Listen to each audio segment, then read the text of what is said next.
Fairy Tales by the Brothers Grimm. Hansel and Gretel. Hard by a great forest dwelt a poor woodcutter and his wife and his 2 children. The boy was called Hansel, and the girl Gretel. He had little to bite and to break, and once, when great dearth fell on the land, he could no longer procure even daily bread. Now, when he thought this over by night in his bed, and tossed about in his anxiety, he groaned and said to his wife, "What's to become of us? How are we to feed our poor children when we no longer have anything, even for ourselves?" "I'll tell you what, husband," answered the woman. "Early tomorrow morning we will take the children out into the forest to where it is the thickest. There we will light a fire for them, and give each of them 1 more piece of bread, and then we will go to our work and leave them alone. They will not find the way home again, and we shall be rid of them." "No, wife," said the man, "I will not do that. How can I bear to leave my children alone in the forest? The wild animals would soon come and tear them to pieces." "Oh, you fool," said she, "then we must all 4 die of hunger. You may as well plane the planks for our coffins."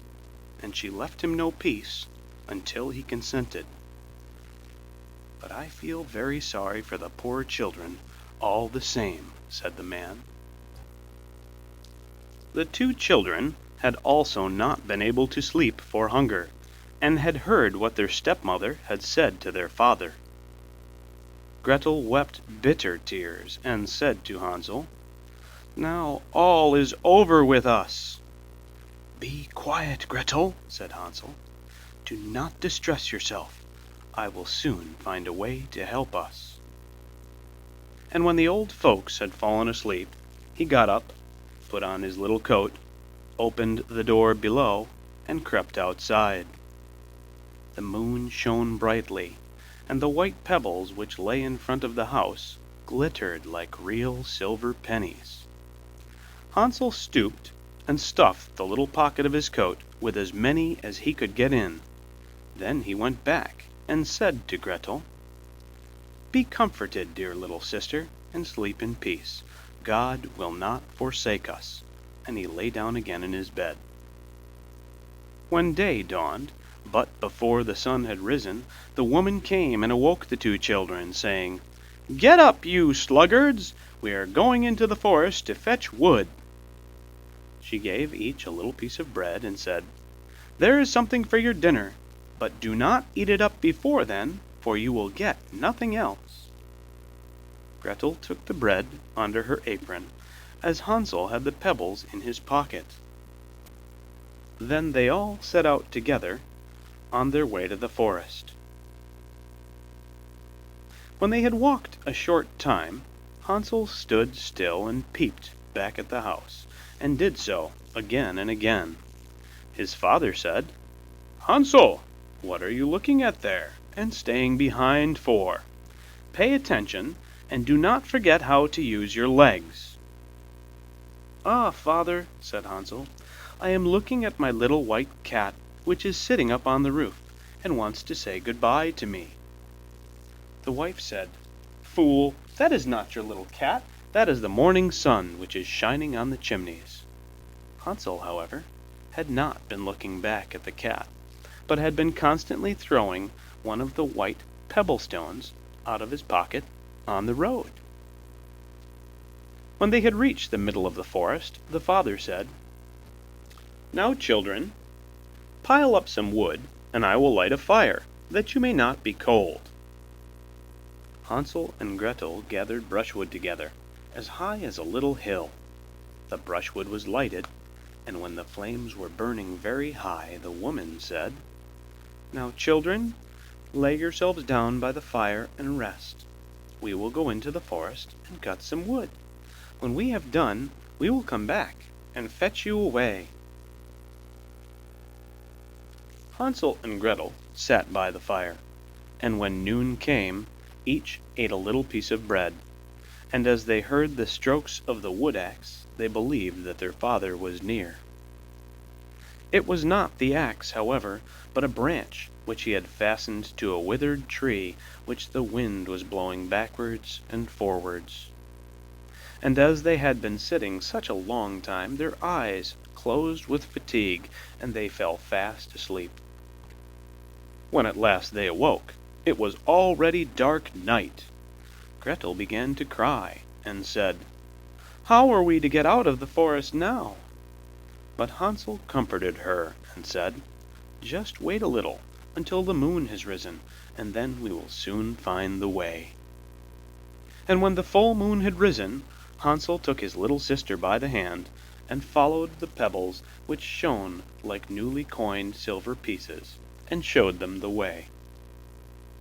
They walked the whole night long, and by break of day came once more to their father's house.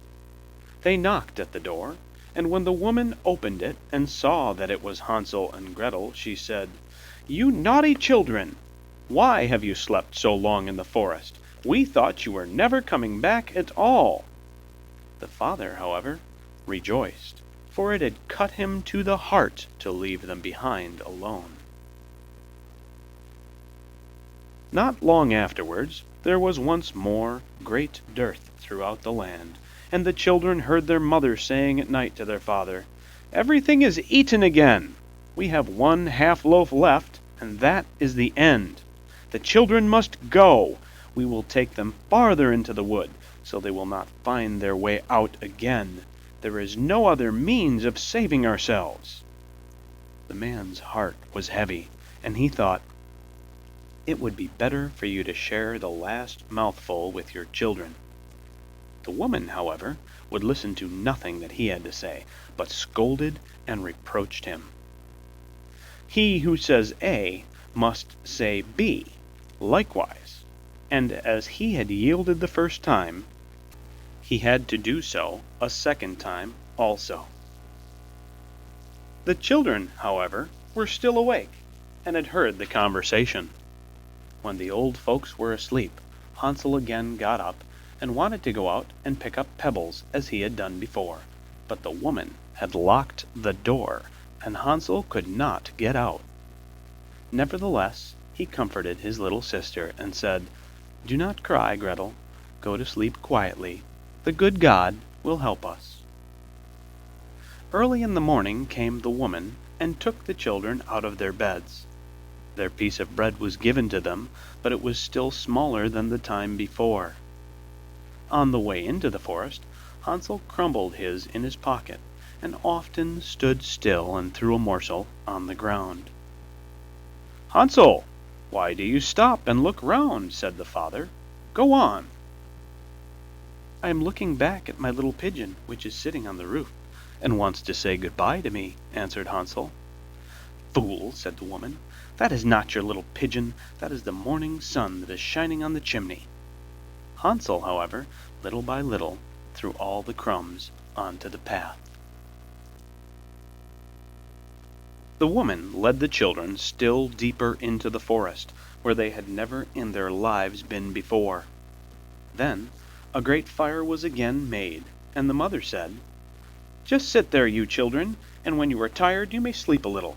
We are going into the forest to cut wood, and in the evening, when we are done, we will come and fetch you away." When it was noon, Gretel shared her piece of bread with Hansel, who had scattered his by the way.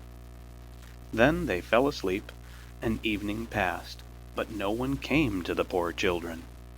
They did not awake until it was dark night, and Hansel comforted his little sister and said, "Just wait, Gretel, until the moon rises, and then we shall see the crumbs of bread which I have strewn about.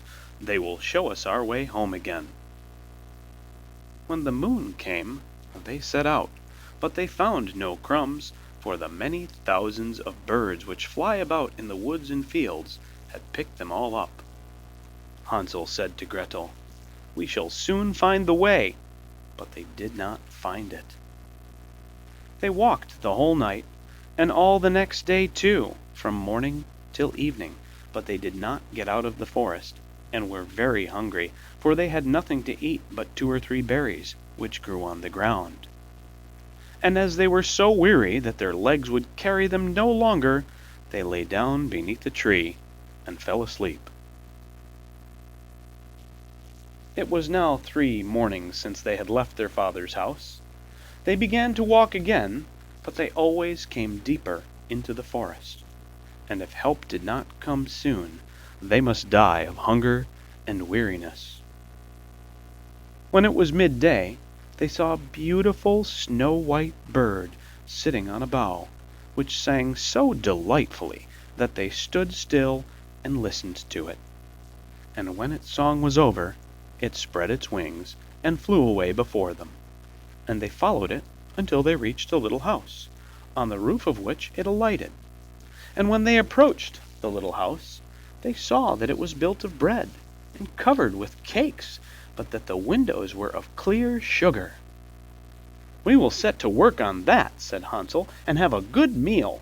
I will eat a bit of the roof, and you, Gretel, can eat some of the window.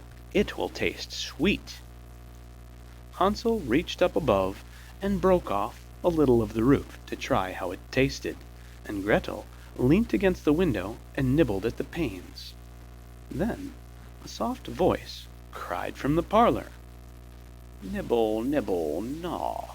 Who is nibbling at my little house?" The children answered, "The wind, the wind, the heaven-born wind," and went on eating without disturbing themselves.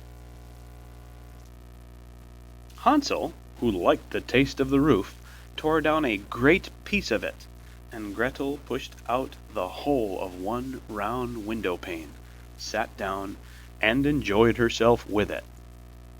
Suddenly the door opened, and a woman as old as the hills, who supported herself on crutches, came creeping out. Hansel and Gretel were so terribly frightened that they let fall what they had in their hands. The old woman, however, nodded her head and said, "Oh, you dear children, who has brought you here? Do come in and stay with me. No harm shall happen to you." She took them both by the hand and led them into her little house. Then good food was set before them, milk and pancakes with sugar, apples, and nuts. Afterwards, 2 pretty little beds were covered with clean white linen, and Hansel and Gretel lay down in them and thought they were in heaven. The old woman had only pretended to be so kind. She was in reality a wicked witch who lay in wait for children, and had only built the little house of bread in order to entice them there. When a child fell into her power, she killed it, cooked, and ate it, and that was a feast day with her. Witches have red eyes and cannot see far, but they have a keen scent like the beasts, and are aware when human beings draw near. When Hansel and Gretel came into her neighborhood, she laughed with malice and said mockingly, "I have them! They shall not escape me again."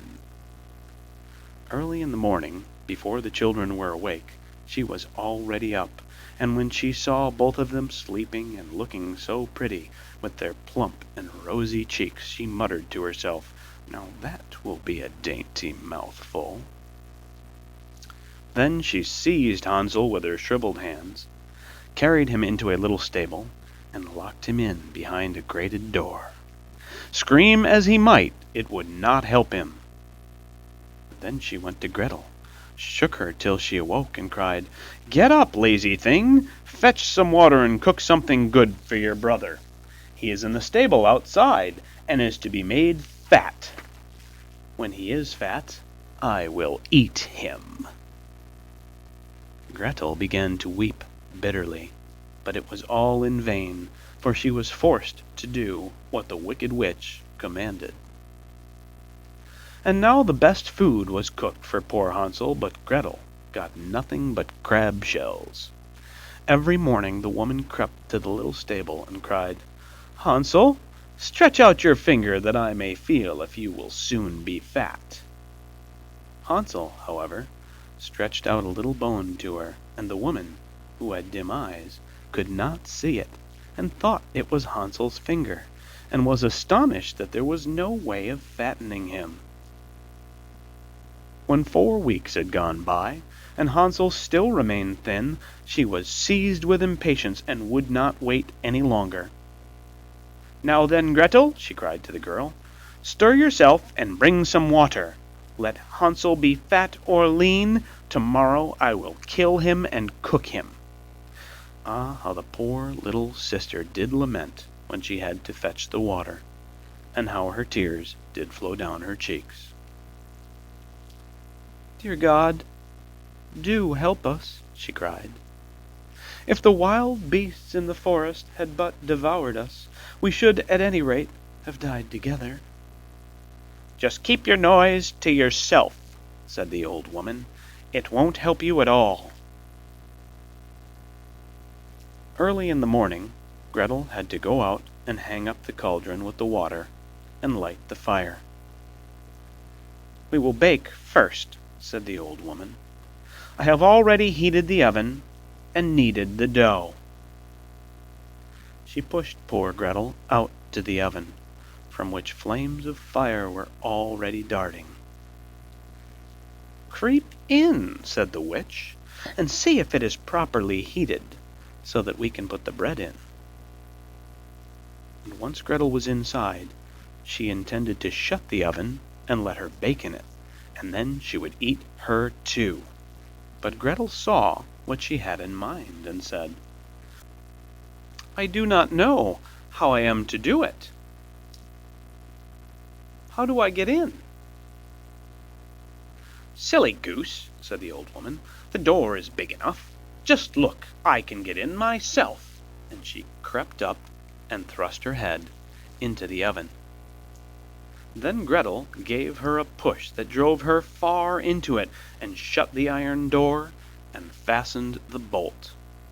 Oh, then she began to howl quite horribly, but Gretel ran away, and the godless witch was miserably burnt to death. Gretel, however, ran like lightning to Hansel, opened his little stable, and cried, "Hansel, we are saved! The old witch is dead!" Then Hansel sprang like a bird from its cage when the door is opened. How they did rejoice and embrace each other, and dance about and kiss each other. And as they had no longer any need to fear her, they went into the witch's house, and in every corner there stood chests full of pearls and jewels. "These are far better than pebbles," said Hansel, and thrust into his pockets whatever could be got in. And Gretel said, "I, too, will take something home with me," and filled her pinafore full.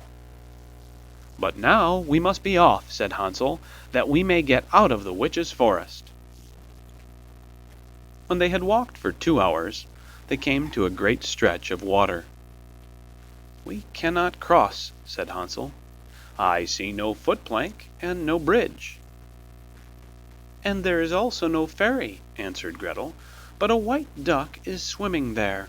If I ask her, she will help us over." Then she cried, little duck, dost thou see? Hansel and Gretel are waiting for thee.